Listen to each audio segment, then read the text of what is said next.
Sual verirəm, niyə Kərbəlada dayandılar? Çünki gördü orada su var, Fərat çayı var.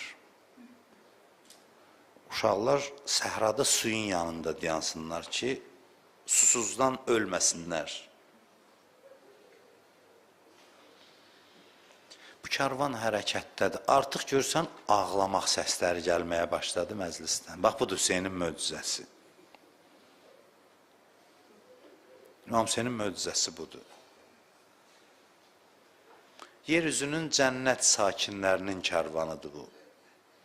Yeryüzündə cənnət sakinləri hamısı toplaşıb bu kərvana. Cəbrail bu kərvanın xidmətçisidir, mələklər xidmətçisidir. Heç vaxt bu qədər parlaq insan bir yerə toplaşmayıb, bir kərvanda olmayıb. Hərəsi bir günəşdir, parıldayır. Bəni Haşim cavanları, xanımları dövrəyə alıblar, onları qoruyurlar.